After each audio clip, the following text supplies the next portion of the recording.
Hello dear students, once again welcome back to our channel Gyan lab. So आप लोगों के 4 chapters हमने cover कर लिए हैं for MST CET 2026, boards 2026 and BSc nursing 2026। आज मैं स्टार्ट करने वाली हूँ chapter number 5, that is origin and evolution of life. और इस चैप्टर की भी फ्रीक्वेंसी हम कोशिश करेंगे कि रेगुलर बेसिस पे आपको प्रोवाइड कर सके। बस आपका सपोर्ट और आपका प्यार हमें मिलता रहे, बाकी हम आपके लिए काम करते रहेंगे। सो चलिए स्टार्ट करते हैं आज का चैप्टर। आज का जो चैप्टर है, इसका बोर्ड्स के पॉइंट ऑफ व्यू से अगर आप वेटेज देखोगे तो आराम से इसका वेटेज 5 to 6 मार्क्स बन जाता है from boards point of view, from CET point of view. अब इस चैप्टर में हम कुछ इंपॉर्टेंट चीजें पढ़ने वाले हैं, और जब मैं आपको चैप्टर पढ़ाऊंगी तब मैं आपको साथ साथ ये भी बता दूंगी कि कौन से क्वेश्चन पीवाईक्यूज में पूछे गए हैं और कौन से क्वेश्चन नहीं पूछे गए हैं। ठीक है, देखो सबसे पहली बात तो ओरिजिन मतलब क्या होता है कि फर्स्ट सेल कैसे डिस्कवर हुआ, और इवोल्यूशन ऑफ लाइफ में हम पढ़ेंगे कि कौन से साइंटिस्ट ने कौन सा थ्योरी दिया जिसके वजह से हमको पता चला कि लाइफ कैसे इवॉल्व हो रही है। अब यहाँ पर हमको कुछ बेसिक प्रिंसिपल्स दिए गए हैं origin and evolution of life को लेकर। तो सबसे पहले यहाँ इंट्रोडक्शन में क्या बताया गया है, यूनिवर्स कब ओरिजिनेट हुआ था, अप्रोक्सीमेटली 20 बिलियन ईयर्स अगो। ये जो टॉपिक है ये आप आगे पढ़ोगे जब अपन जियोलॉजिकल टाइम स्केल के बारे में पढ़ेंगे ना, टॉपिक नंबर 5.11, तो उसमें ये आने वाला है कि यूनिवर्स कब ओरिजिनेट हुआ, अर्थ कब ओरिजिनेट हुआ, फर्स्ट लिविंग ऑर्गेनिज्म हमको कब देखने को मिला, फर्स्ट सेल ऑन अर्थ, फिर ऑर्गेनिक मॉलिक्यूल्स का ओरिजिनेशन कब हुआ, यानी आरएनए और डीएनए कब बना, और फर्स्ट प्रॉपर सेल हमको कब देखने मिला। यहाँ पर मैंने आपको ये पॉइंटर्स लिख के दिए हैं क्योंकि आपको डायरेक्ट क्वेश्चन नीट और सीईटी में अगर पूछा तो आपको रिवाइज करने के लिए आसानी होनी चाहिए। ठीक है, अब देखो इस चैप्टर का इंट्रोडक्शन तो मैं बताती हूँ, लेकिन उससे पहले जिन बच्चों को मेरे साथ अपने सीईटी की तैयारी लाइव लेक्चर के थ्रू करवानी है तो वो बच्चे हमारा वरदान बैच ज्वाइन कर सकते हैं। वरदान बैच महाराष्ट्र का one of the best biology crash course है for CET and for nursing CET exam, क्योंकि इस बैच में हम आपका पूरा बायोलॉजी का सिलेबस कवर करते हैं फॉर सीईटी एग्जाम। यहाँ पर क्लास 12 का पूरा बायो सिलेबस कवर किया जाता है और क्लास 11 के जो 4 बायो के चैप्टर्स है वो कवर किया जाता है। चैप्टर को इन डिटेल पढ़ाया जाता है लेकिन कम टाइम में, यानी क्रैश कोर्स के फॉर्म में, एंड हर एक टॉपिक का एमसीक्यूज भी आपको सॉल्व कराया जाता है। प्लस आपको इसी बैच में 3000 से ज्यादा एमसीक्यूज वाला मॉक टेस्ट मिलता है, प्लस हर एक चैप्टर के 3-3 मॉक टेस्ट मिलते हैं, यानी 3-4 हजार के एमसीक्यूज आपको वरदान बैच में मिल जाते हैं। अब अगर आपकी जगह मैं होती तो अगर मुझे लेक्चर नहीं भी अटेंड करना होता तो भी मैं वरदान बैच खरीदती इंस्टेड ऑफ मॉक टेस्ट, क्योंकि मॉक टेस्ट में मुझे सिर्फ टेस्ट मिलेगा लेकिन वरदान बैच में मुझे लेक्चर्स भी मिलेंगे। तो अगर किसी चैप्टर में मुझे डाउट होता, जैसे कंट्रोल कोऑर्डिनेशन, बायोटेक्नोलॉजी एटसेट्रा, तो मैं उसका लाइव लेक्चर भी अटेंड कर लेती और मुझे मॉक टेस्ट भी मिल जाते। तो जो स्मार्ट बच्चा होगा वो वरदान बैच लेगा, और बाकी बच्चे जिनको लेक्चर्स अटेंड नहीं करने वो लोग मॉक टेस्ट परचेज करेंगे। लेकिन जिन बच्चों को एक भी पैसा खर्चा नहीं करना है, जिनको सिर्फ फ्री का मटेरियल चाहिए, तो आप लोग भी ये ऐप इंस्टॉल कर सकते हो। आप लोगों के लिए भी इस ऐप पर, मैं आप लोगों को कैसे भूल सकती हूँ, आप ही के वजह से तो हम हैं, तो आप लोगों के लिए हमने आपको 1000 फ्री एमसीक्यूज दिए हैं। आपको ऐप इंस्टॉल करके लॉग इन करना है, नोट्स एंड पीडीएफ वाले सेक्शन में जाना है, वहां पर आपको एमएसटी सीईटी 2025 का एक फोल्डर मिलेगा। उस फोल्डर में आपको 1000 फ्री एमसीक्यूज दिए गए हैं, वो एमसीक्यूज आप सॉल्व कर सकते हैं। So this is for everybody. Okay, चलो तो स्टार्ट करते हैं टॉपिक। अभी इस टॉपिक के स्टार्टिंग में हमको क्या दिया गया है, ओरिजिन ऑफ लाइफ। अभी ओरिजिन ऑफ लाइफ के बारे में अगर हम बोले तो इसके लिए जो टर्म है वो टर्म आपको याद रखना है, प्रोटोबायोजेनेसिस। प्रोटो यानी कि फर्स्ट लिविंग सेल और जेनेसिस यानी कि ओरिजिनेशन, फॉर्मेशन। अब यहाँ क्या बोला गया है कि बहुत सारे साइंटिस्ट ने अलग अलग थियोरीज बताई है कि लिविंग सेल्स इससे डिस्कवर हुआ, वैसे डिस्कवर हुआ। अभी आप लोगों ने क्लास 11th में एक चैप्टर पढ़ा था, द लिविंग वर्ल्ड। उसमें आपने क्या पढ़ा था कि जो लिविंग ऑर्गेनिज्म होता है, लिविंग ऑर्गेनिज्म के क्या क्या कैरेक्टर्स हमको देखने मिलते हैं, वो एक्सटर्नल एनवायरनमेंट के अगेंस्ट रिस्पॉन्स दिखाता है, ग्रोथ दिखाता है, मेटाबॉलिज्म दिखाता है, एनर्जी ट्रांसफॉर्मेशन होता है from chemical heat energy to chemical energy, और हमें रिप्रोडक्शन प्रोसेस भी देखने मिलता है। अब अगर मैं ओरिजिन ऑफ लाइफ की बात करूं तो आज भी हमारे साइंटिस्ट इस चीज को लेकर कंफ्यूज है कि एग्जैक्टली लाइफ कैसे ओरिजिनेट हुई थी। ये एक बहुत ही बड़ा क्वेश्चन है हमारे साइंटिस्ट के लिए। एनिग्मा मतलब क्या होता है, still it is a very big question for us कि एक्चुअली में फर्स्ट लिविंग ऑर्गेनिज्म कैसे आया। मतलब हमारा साइंस का फील्ड ना बहुत आगे जा चुका है, biochemistry, astrobiology, geography, molecular biology, scientist लोगों ने बहुत ज्यादा सक्सेस हासिल कर ली है, पर फिर भी बहुत सारी ऐसी अलग अलग हाइपोथेसिस और प्रपोजल्स है, थियोरीज है, जिससे हमें आज भी अपना आंसर नहीं मिल पाया है। तो कुछ ऐसी अजम्पशंस हैं, कुछ ऐसे थियोरीज हैं जिनकी मदद से हम ऐसा बोल सकते हैं कि शायद लिविंग ऑर्गेनिज्म ऐसे ओरिजिनेट हुआ होगा।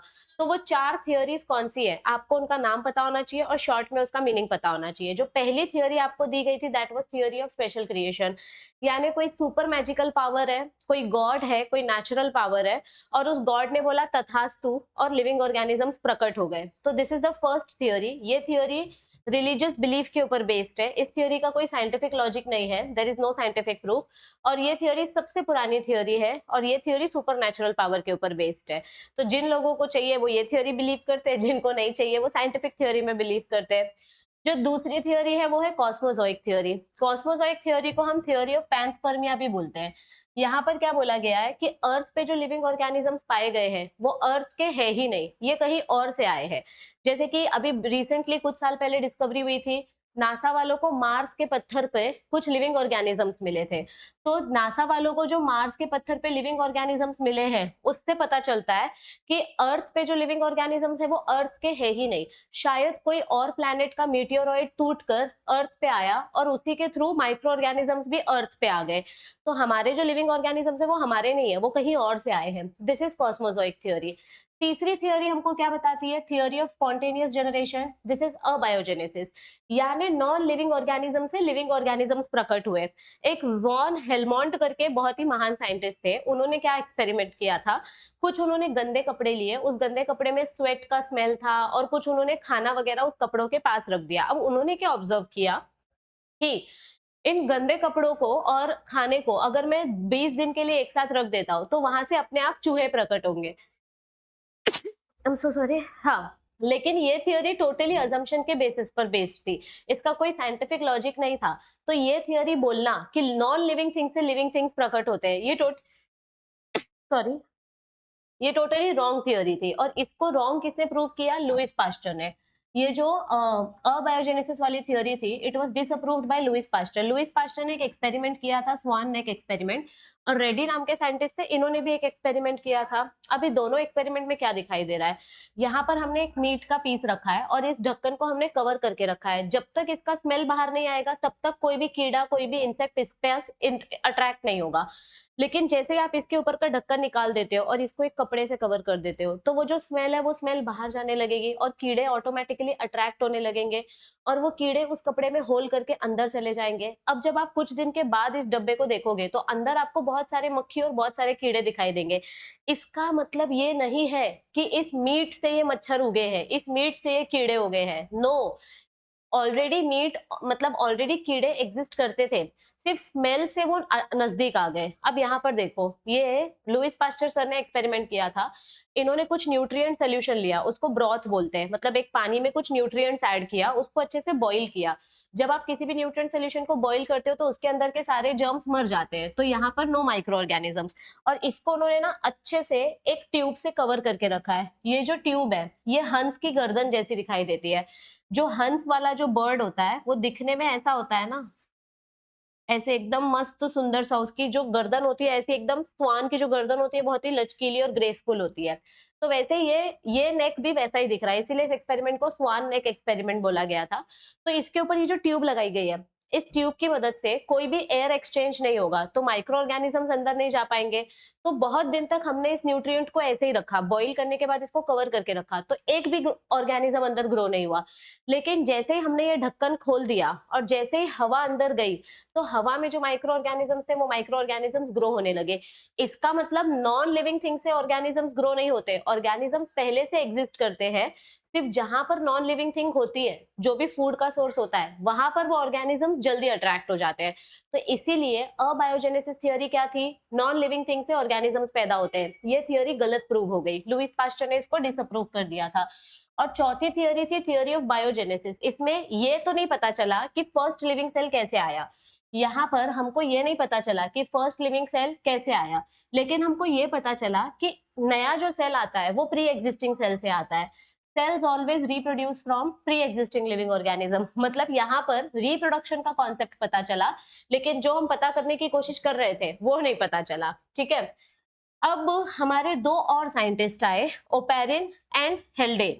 अलेक्जेंडर ओपेरिन रशिया से थे और ब्रिटिश बायोलॉजिस्ट जेबीएस हेल्डेन, इन्होंने एक हमको केमिकल इवोल्यूशन ऑफ लाइफ वाली थ्योरी दी। ठीक है, इन्होंने जो थ्योरी हमको दी उस थ्योरी को हम बोलते हैं self assembly theory of origin of life या फिर बायोकेमिकल ओरिजिन ऑफ लाइफ, यानी केमिकल कॉम्बिनेशन की मदद से सेल का डिस्कवरी होना या सेल की ग्रोथ होना। तो ओपेरिन और हेल्डेन की थ्योरी क्या थी, ध्यान से सुनो। इन लोगों ने क्या बताया हमको कि जब हमारा यूनिवर्स बन रहा था, सबसे पहले तो यूनिवर्स था। ठीक है, यूनिवर्स बना है 20 बिलियन ईयर्स अगो। और यूनिवर्स कैसे बना, बिग बैंग थ्योरी से बना। बिग बैंग थ्योरी के बारे में हमको किसने बताया था, जॉर्ज लेमेटेयर ने बताया था। अब अकॉर्डिंग टू दिस थ्योरी, जब बिग बैंग एक्सप्लोजन हुआ तो यूनिवर्स बना। जब यूनिवर्स बना तो अलग अलग गैलेक्सीज बनी और उसमें से एक गैलेक्सी है मिल्की वे, जिसमें हमारा अर्थ है। तो मिल्की वे गैलेक्सी के अंदर हमारा सोलर सिस्टम है और हमारे सोलर सिस्टम का अर्थ एक छोटा सा प्लैनेट है। अब अर्थ कब ओरिजिनेट हुआ, 4.6 बिलियन ईयर्स अगो अर्थ ओरिजिनेट हुआ। जब ये अर्थ बन रहा था ना, उस टाइम पे हमारे यूनिवर्स का, हमारी गैलेक्सी का टेम्परेचर बहुत ही ज्यादा गर्म था। हमारा टेम्परेचर इतना गर्म था कि सिर्फ गैसेस प्रेजेंट थे, और ये जो गैसेस है, इन गैसेस को हम बोलते हैं नेब्यूला। ये जो हॉट गैसेस है, धूल मिट्टी गैसेस ये जो थे, इनको बोलते हैं नेब्यूला। धीरे धीरे करके करोड़ों साल लगे, टेम्परेचर धीरे धीरे करके थोड़ा थोड़ा ठंडा होना स्टार्ट हुआ। जैसे जैसे टेम्परेचर ठंडा होना स्टार्ट हुआ तो एटमॉस्फेयर में जो हेवी केमिकल एलिमेंट्स थे, वो हेवी केमिकल एलिमेंट्स धीरे धीरे अर्थ में सेटल डाउन होने लगे। तो कौन से एलिमेंट्स सबसे पहले अर्थ में सेटल डाउन हुए, आयरन एंड निकल, ये अर्थ के कोर में जाके सेटल हो गए। और जो हल्के एलिमेंट्स थे जैसे हीलियम, हाइड्रोजन, नाइट्रोजन, ये सब एटमॉस्फेयर में ही प्रेजेंट रह गए। ठीक है, तो अर्थ के कोर में कौन से एलिमेंट्स ज्यादा पाए जाते हैं, आयरन एंड निकल। और बाकी जो एलिमेंट्स है वो एटमॉस्फेयर में हमको देखने को मिलते हैं। तो इन्हीं एलिमेंट से हमारे अर्थ का एटमॉस्फेयर बना।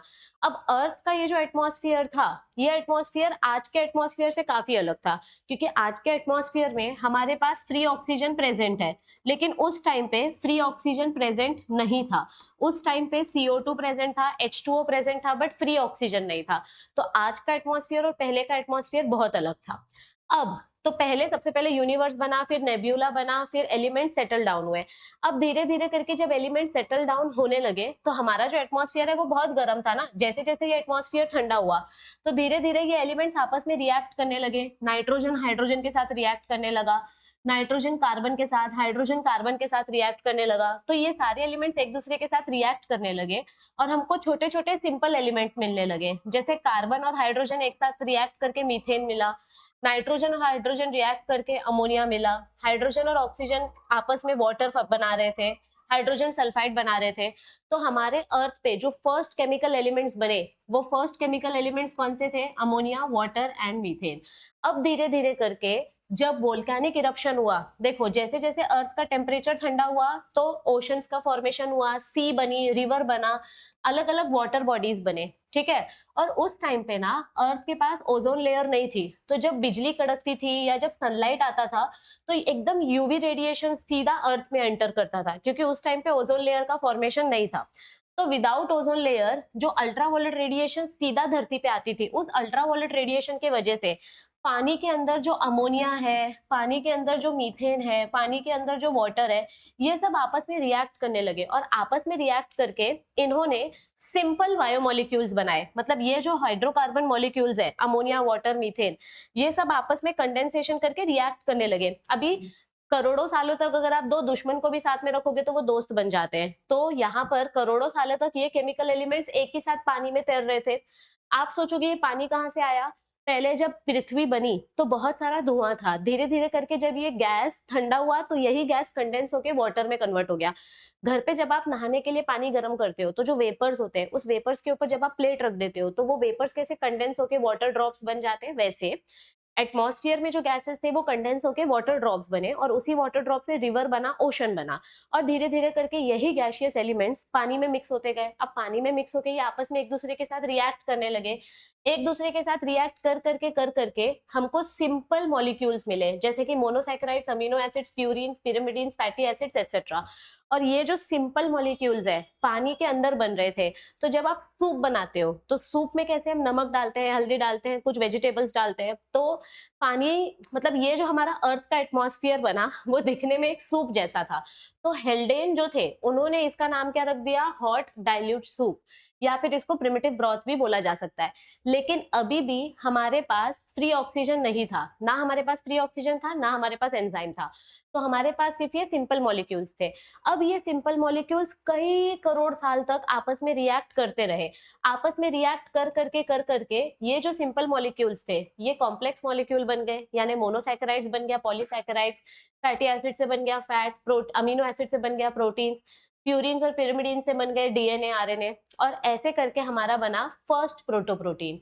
जब अमीनो एसिड्स एक साथ आए ना तो सबसे पहले फर्स्ट प्रोटोप्रोटीन बना, और यही प्रोटीन मॉलिक्यूल्स एंजाइम के जैसे काम करने लगे, और यहाँ से हमारी काया पलट गई। मतलब बोलते हैं ना, यहाँ से जो बदलाव होना शुरू हुआ वो बदलाव बहुत बड़ा था, क्योंकि जब प्रोटीन्स बने, जब एंजाइम्स बने, तो एंजाइम्स क्या करते हैं, किसी भी प्रोसेस को फास्ट कर देते हैं। तो जब फर्स्ट एंजाइम्स बने या प्रोटीन्स बने, इन्होंने केमिकल रिएक्शन का स्पीड डबल ट्रिपल कर दिया, और इन्हीं प्रोटीन्स की मदद से फिर हमारा डीएनए, आरएनए, प्यूरिन, पिरिमिडीन एक साथ बनना स्टार्ट हुआ, और हमारे लिविंग सेल का स्ट्रक्चर कंप्लीट होना स्टार्ट हो गया। अब यहाँ पर बना फर्स्ट लिविंग सेल, जिसको हम बोलते हैं प्रोटोबायोन्ट, या इसको प्रो सेल भी बोला जाता है। तो ये जो फर्स्ट लिविंग सेल था जिसको हम बोलते हैं प्रोटोबायोन्ट, ये प्रोटोबायोन्ट एक्चुअली और कुछ नहीं, अलग अलग केमिकल से मिलके एक बड़ा सा मॉलिक्यूल था। और ये जो प्रोटोबायोन्ट है, ये प्रोटोबायोन्ट कैसे बना है, थोड़ा सा कार्बोहाइड्रेट्स, थोड़ा सा प्रोटीन्स, थोड़ा सा फैटी एसिड्स, थोड़ा सा न्यूक्लिक एसिड्स, सब मिला के बना है। कोऑकरवेशन यानी कि जमा करना, एग्रीगेट करना, और ये हमको किसने बताया था, ओपेरिन नाम के जो साइंटिस्ट थे, उन्होंने इस प्रोटोबायोन्ट का नाम कोऑकरवेट रखा था। और सिडनी फॉक्स जो थी, उन्होंने इसका नाम प्रोटेनॉइड या माइक्रोस्फीयर रखा था। अब ध्यान से सुनो, जैसे समझो अभी मेरा नाम अंजलि है, कोई फ्रेंड मुझे अंजू बुलाते हैं, कोई अंजी बुलाता है, सब अलग अलग नाम से बुलाते हैं, ठीक है, पर हूं तो मैं एक ही इंसान। तो ध्यान से सुनो, यहाँ पर जो हमको प्रोटोबायोन्ट मिला है, ओपेरिन ने इसका नाम कोऑकरवेट रखा और इसकी कुछ अलग प्रॉपर्टी बताई, और सिडनी फॉक्स ने इसका नाम माइक्रोस्फीयर रखा। अब दोनों का क्या लॉजिक था, ध्यान से सुनना। ओपेरिन ने जो नाम रखा था कोऑकरवेट्स, ओपेरिन ने क्या बोला कि ये कंपाउंड्स हाइड्रोफोबिक प्रोटीन से बने हैं, मतलब ये जो मॉलिक्यूल्स हैं ये हाइड्रोफोबिक है। हाइड्रोफोबिक मतलब क्या होते हैं, वाटर हेटिंग। अब मुझे बताओ, ये पूरा रिएक्शन पानी के अंदर हुआ है ना, ये पूरा रिएक्शन पानी के अंदर हुआ है, तो जो फर्स्ट लिविंग सेल बना है वो पानी के अंदर बना है। अब जो सेल पानी के अंदर बनता है वो वाटर हेटिंग कैसे हो सकता है, इसीलिए ओपेरिन ने जो लॉजिक दिया था वो लॉजिक गलत था, ठीक है। सिडनी फॉक्स ने जो लॉजिक दिया था वो लॉजिक ज्यादा करेक्ट था। सिडनी फॉक्स ने क्या बोला था कि ये जो माइक्रोस्फीयर्स है, मतलब ये सेम मॉलिक्यूल है, इसी मॉलिक्यूल को कोऑकरवेट्स बोलते हैं, इसी मॉलिक्यूल को माइक्रोस्फीयर बोलते हैं। सिडनी फॉक्स ने क्या बोला कि ये जो माइक्रोस्फीयर है, ये माइक्रोस्फीयर वाटर लिविंग कंपाउंड्स है, दे आर हाइड्रोफिलिक। हाइड्रोफिलिक मतलब क्या होता है, वाटर लिविंग कंपाउंड्स। तो सिडनी फॉक्स का लॉजिक ज्यादा करेक्ट था कि हाँ ये कंपाउंड्स वाटर लिविंग कंपाउंड्स है। अब दोनों का क्या लॉजिक था कि कोऑकरवेट्स जो है वो वाटर हेटिंग है, ये अपने आप साइज कैसे बढ़ाते हैं, आजू बाजू में जो फूड अवेलेबल रहेगा, आजू बाजू में जो केमिकल अवेलेबल है, ये उसको एब्जॉर्ब करके अपनी साइज बढ़ाते जाएंगे, बढ़ाते जाएंगे, बढ़ाते जाएंगे, और जब इनकी साइज बहुत ज्यादा बढ़ जाएगी तो ये फट जाएंगे, और जब ये फटेंगे तो ये अपने जैसे दिखने वाले छोटे छोटे डॉटर सेल्स प्रोड्यूस करेंगे। तो ये आजू बाजू का न्यूट्रिएंट्स लेकर अपना साइज बढ़ाते जाएंगे, फिर ये थोड़ा सा अनस्टेबल हो जाएंगे, और फिर ये स्प्लिट हो जाएंगे, और जब ये स्प्लिट होंगे तो बहुत सारे छोटे छोटे डॉटर सेल्स बनेंगे। अब सिडनी फॉक्स ने हमको क्या बोला कि ये सेम मॉलिक्यूल जो है ये वाटर लविंग है, और इस मॉलिक्यूल के बाहर आपको डबल मेम्ब्रेन दिखाई देती है, they are double membrane structure. जैसे हमने पढ़ा है ना फॉस्फोलिपिड बाइलेयर, तो यहाँ पर जो डबल मेम्ब्रेन है उसमें से जो आउटर लेयर है वो वाटर लविंग है, और जो इनर लेयर है वो वाटर हेटिंग है। तो ये मॉलिक्यूल ज्यादा स्टेबल है, they were more stable as compare to coacervates. Coacervates और माइक्रोस्फीयर, इन दोनों के बीच में कॉमन पॉइंट क्या था कि ये दोनों ही मॉलिक्यूल्स नॉन लिविंग है, ओके। और ये दोनों के पास लिविंग सेल की कुछ बेसिक प्रॉपर्टीज है, जैसे कि ये आजू बाजू का न्यूट्रिएंट्स एब्जॉर्ब करके ग्रोथ दिखाते हैं, और जब ये फट जाते हैं तो इनका सेल डिवीजन हो जाता है। तो इसको हमने फर्स्ट लिविंग सिस्टम का नाम दिया। और फाइनली जब इतना कंफ्यूजन हो रहा था कि इसको मैं कोऑकरवेट बुलाऊं कि माइक्रोस्फीयर बुलाऊं या प्रोटेनॉइड बुलाऊं, इतना सारा कंफ्यूजन अवॉइड करने के लिए फाइनली इसका एक ही नाम रखा गया, एंड दैट वाज इयोबायोन्ट, या फिर आप इसको प्रोटोसेल बोल सकते हो। तो जो फर्स्ट लिविंग सेल बना दैट वाज इयोबायोन्ट और प्रोटोसेल। अभी फॉर्मेशन ऑफ फर्स्ट सेल में हमको जैसे जैसे बायोमोलिक्यूल्स बने वैसे वैसे हमको आरएनए और डीएनए का फॉर्मेशन भी देखने को मिला। फर्स्ट सेल जो बना उसकी कुछ स्पेसिफिक प्रॉपर्टीज है, ये सीईटी में पूछा जाता है। फर्स्ट लिविंग सेल जो बना वो पानी में बना था, तो हम उसको बोलेंगे एक्वेटिक। विदाउट ऑक्सीजन बना तो उसको बोलेंगे एनारोबिक। केमिकल न्यूट्रिएंट्स खा खा के बना, फोटोसिंथेसिस नहीं कर रहा था ना वो, फोटोसिंथेसिस कहाँ से करेगा, केमिकल खा के बना है, तो हेट्रोट्रॉपिक। और क्या मतलब हेट्रोट्रॉपिक, मतलब दूसरे पे डिपेंडेंट। किस पे डिपेंडेंट था ये, केमिकल्स पे डिपेंडेंट था, इसलिए इसको बोलेंगे कीमोहेट्रोट्रॉपिक। तो हमारा जो फर्स्ट सेल बना उस फर्स्ट सेल में हमको ये कैरेक्टरिस्टिक्स देखने को मिले। ठीक है, अभी उरे और मिलर के एक्सपेरिमेंट में क्या बताया गया है, ये जो अर्थ का जो ओरिजिनेशन बताया, क्या ये रियल में ऐसा ही था, ये अजम्पशन उरे और मिलर ने किया। और उन्होंने ऐसा लेबोरेटरी एक्सपेरिमेंट किया जिसमें उन्होंने ये रियल कंडीशंस क्रिएट की और रियली में कैसा हुआ होगा वो हमको बताया। तो जैसा अर्थ का ओरिजिनल कंडीशन था ना, वैसा ही लैब में इन्होंने कंडीशन बनाया। स्टैनली मिलर और उनके टीचर उरे ने, हैरोल्ड उरे ने, इन्होंने ना एक्सपेरिमेंट करके प्रूव किया कि first living cell chemical evolution से ही बना है। इन्होंने एक अपैरेटस बनाया, ऐसा एक अपैरेटस बनाया, इस अपैरेटस को बोलते हैं स्पार्क डिस्चार्ज ग्लास अपैरेटस या कॉल्ड स्पार्क डिस्चार्ज अपैरेटस। अब इस अपैरेटस को इन्होंने पहले क्लीन किया, पूरा खाली किया, फिर इसमें अलग अलग इन्होंने केमिकल कॉम्बिनेशंस यूज किए। जब हमारा अर्थ बना था तो सबसे पहले मीथेन बना था, वाटर बना था और अमोनिया बना था। तो यहाँ पर भी इन्होंने मीथेन ऐड किया, अमोनिया ऐड किया और वाटर ऐड किया। ये वाला कॉम्बिनेशन मत देखो, ये वाला कॉम्बिनेशन देखो, मीथेन, अमोनिया एंड वाटर, ये सब इन्होंने ना ऐड किया। इस चेम्बर में इन्होंने ये केमिकल ऐड किया क्योंकि जब अर्थ बना था तभी भी यही सारे केमिकल्स थे। अब इन्होंने क्या किया, इन्होंने एक ट्यूब कनेक्ट की, ये वाली इन्होंने ट्यूब कनेक्ट की जो वाटर वेपर कैरी करेगी। जब हमारा ओरिजिनल अर्थ बना था तो ओरिजिनल अर्थ में ओशन था, ठीक है, तो यहाँ पर इन्होंने, यहाँ पर ग्लास फ्लास्क में इन्होंने पानी रखा है और ओरिजिनल अर्थ में यूवी लाइट की मदद से हीट आती थी। ठीक है, तो यहाँ पर हम यूवी लाइट को कैसे कॉपी करेंगे, ये इलेक्ट्रोड्स की मदद से। जो लाइटनिंग इफेक्ट है वो लाइटनिंग इफेक्ट हम कार्बन स्पार्क की मदद से देंगे, इलेक्ट्रोड्स की मदद से देंगे।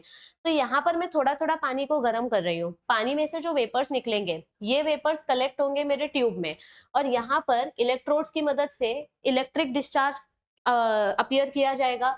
तो जो पानी है वो पानी के साथ ये केमिकल्स रिएक्ट करेंगे in presence of electric effect और फिर जो केमिकल बनेगा वो केमिकल का जो गैस है वो यहाँ इस कंडेंसर से पास किया जाएगा।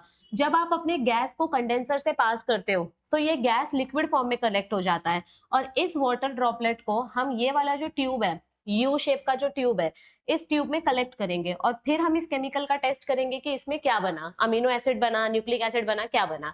तो यहाँ पर हमने यही सारी चीजें की, मतलब पानी को इवेपोरेट किया, उसको कंडेंस किया, फिर उस लिक्विड को कलेक्ट किया। तो जो लिक्विड हमने कलेक्ट की उस लिक्विड में हमको यूरिया मिला, अमीनो एसिड्स मिला, लैक्टिक एसिड मिला। तो इस एक्सपेरिमेंट से ये पता चलता है कि सिंपल मॉलिक्यूल्स जो अर्थ के एटमॉस्फेयर में प्रेजेंट थे उन्हीं मॉलिक्यूल्स से हमारा बिल्डिंग ब्लॉक्स बना है, यानी प्रोटीन्स, कार्बोहाइड्रेट्स, न्यूक्लिक एसिड्स वगैरह बना है। यानी उरे और मिलर का एक्सपेरिमेंट काफी ज्यादा इंपॉर्टेंट एक्सपेरिमेंट प्रूव हुआ। ठीक है, अभी आरएनए वर्ल्ड हाइपोथेसिस, इसके बारे में अगर मैं आपको शॉर्ट में बताऊं तो यहाँ पर क्या बोला गया है, साइंटिस्ट लोगों का ऐसा अजम्पशन था कि पहले डीएनए नहीं बना, पहले आरएनए बना। सिंगल स्ट्रैंडेड आरएनए जब बहुत सारी कॉपी बन गई तो ये आरएनए आपस में कंबाइन हो गया और इसी से डीएनए बन गया। ये था आरएनए वर्ल्ड हाइपोथेसिस, यानी बहुत सारे आरएनए मॉलिक्यूल्स इवॉल्व हुए होंगे, इन्होंने अपना कॉपी बनाया होगा और फिर इसी से डीएनए बन गया होगा। लेकिन इससे पहले और भी कुछ हाइपोथेसिस दी गई थी कि कुछ प्रोटीन्स जो है वो एंजाइम जैसा काम करते हैं। ये सबसे पहले किसने बताया था, Sidney Altman and Thomas Cech ने। इसीलिए इन लोगों को नोबेल प्राइज भी दिया गया था, ऑल्टमैन एंड चेक को इस डिस्कवरी के लिए नोबेल प्राइज भी दिया गया था। अब ये जो प्रोटीन्स हैं जो एंजाइम्स के जैसा काम करती हैं, ये प्रोटीन्स कहाँ से बनती है, राइबोसोम से। तो कार्ल बूस ने ये सबसे पहले प्रपोज किया था, Carl Woese, Francis Crick and Leslie Orgel ने, long before discovery of ribozymes. मतलब ये जो एंजाइम्स हैं ये एंजाइम्स राइबोसोम में जाके बनते हैं, इसकी डिस्कवरी इन्होंने पहले ही बता दी थी, लेकिन इन्होंने थोड़ा डिटेल में एक्सप्लेन किया कि एंजाइम कैसे डिस्कवर होता है। तो ये जो साइंटिस्ट के नाम वाला पार्ट है ये आपको सीईटी में पूछा जा सकता है। और आरएनए वर्ल्ड हाइपोथेसिस मतलब क्या होता है कि सबसे पहला स्टेबल स्ट्रक्चर आरएनए था क्योंकि वो सिंगल स्ट्रैंडेड था, लेकिन इस आरएनए ने अपनी बहुत सारी कॉपी बनाई और ये डबल स्ट्रैंडेड बन गया, that is RNA world hypothesis. ठीक है, ओके, सो यहाँ तक सबको समझ में आया है। अब देखो, आज जो टॉपिक हमने पढ़ा, इसमें से कुछ भी आपको पीवाईक्यूज में नहीं पूछा गया है। आज का टॉपिक इंट्रोडक्टरी टॉपिक था, इसमें से आपको कुछ भी नहीं पूछा गया है बोर्ड एग्जाम्स में पिछले 4 साल में। लेकिन हो सकता है कि इस साल आपको कुछ पूछ ले या एमसीक्यू में आ जाए, हाइपोथेसिस वगैरह, है ना। तो अगर आप लोग सीईटी के पॉइंट ऑफ व्यू से पढ़ रहे हैं तो आज का टॉपिक काफी इंपॉर्टेंट था। मैं आपको फिर से याद दिला देती हूँ, सीईटी के लाइव लेक्चर्स हमारे वरदान बैच में होने वाले हैं। इसकी डिटेल, सारी की सारी डिटेल्स नीचे डिस्क्रिप्शन में दी हुई है, आपको वीडियो दी है, वो वीडियो चेक करो। और अगर आप चाहते हो कि मैं इस चैप्टर के जल्दी जल्दी आपको लेक्चर्स प्रोवाइड करूं, तो आपको चैनल को सपोर्ट करना है, अपने फ्रेंड्स के साथ शेयर करना है, वीडियो को लाइक करना है, चैनल को सब्सक्राइब करना है, क्योंकि आपके लाइक, शेयर और सब्सक्राइब से मुझे मोटिवेशन मिलता है और मैं आपके लिए फिर कंटिन्यू काम कर सकती हूँ। So all the best everybody, I will see you soon in next video. Till then take care, stay tuned.